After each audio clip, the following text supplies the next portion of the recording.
I've heard children ask before what the last name of Jesus was. Some have said, oh, it must be Christ, right? That's why we say Jesus Christ. There's also Joseph Christ and Mary Christ. Another one said, no, their last name was Holy. That's why we talk about the Holy Family.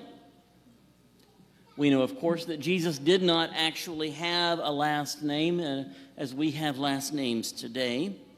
Christ is instead a title meaning anointed one, and holy is an adjective that simply describes this family well, because indeed it was the family of Jesus, the earthly family that reared and nurtured him.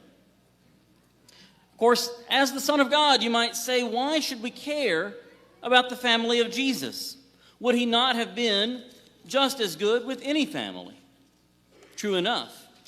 Jesus is the Son of God. He's fully divine and fully human.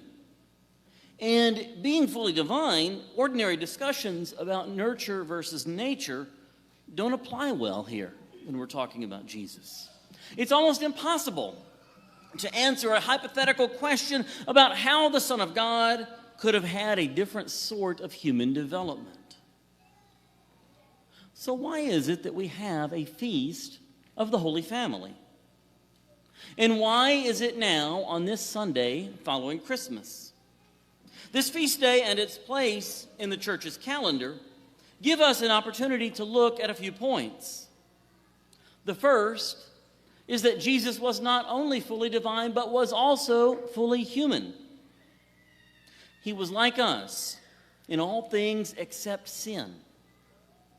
And like any man, he was born into a family. Jesus was born as the son of Mary and the foster son of Joseph. Each of us here was born as the son or the daughter of a particular mother and a particular father.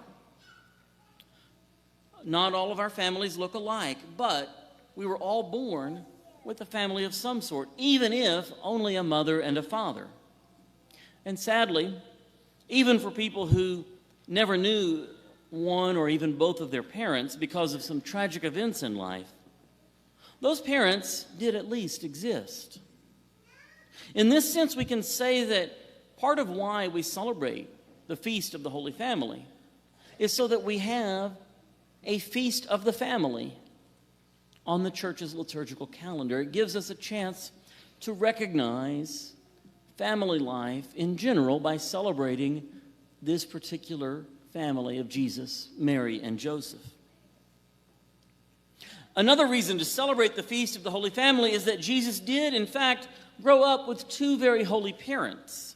Mary said yes to God without hesitation. She was ready to accept her calling from the moment the angel gave it to her. And Joseph, once he found out about God's plan, gladly took Mary into his home with Jesus on the way. They provided a worthy home for Jesus, protecting him from danger, bringing him through the various Jewish customs of their time, and seeking him out when they were afraid that he was lost. We look to the Holy Family of Jesus, Mary, and Joseph as a model for our own families now. Even as we realize that no one can ever reach their exact standard, we do not cease to have that standard as a goal, as a point of reference, something to look to. We do not cease to give of ourselves, seeking always to sacrifice for the other members of our families. A third point to remember as we celebrate this Holy Family Sunday is what we heard from the first letter of St. John. See what love the Father has bestowed on us, that we may be called children of God. And so we are. Through the incarnation of the Son of God, Jesus Christ, we have been raised up to something higher than we were before. We have grown a little bit in being the image and the likeness of God.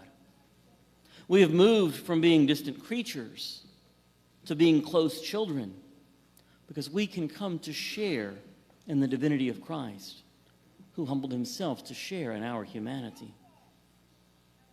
It's been said that blood is thicker than water, but in Jesus, we are connected by both the water of our baptism and the blood of Christ poured out for us.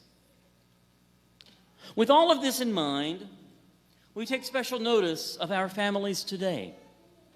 We take the time to let them know their role in our lives. We also realize the larger family of faith of which we are a part. We know that God is very active with us in our family lives, and we seek to bring those lives under His loving care. If we have difficulty, we offer it up, seeking the intercession of the Holy Family. And we always approach our family lives with love and care always evident in the family of Jesus, Mary, and Joseph. I doubt any of us carries the surname Holy, but then again, neither did Joseph or Mary. Our families won't be perfect in this world, just as no individual human is perfect. But we can recognize God's grace at work among us and know that we can count on the prayers of Mary and Joseph as we seek grace and salvation in Jesus.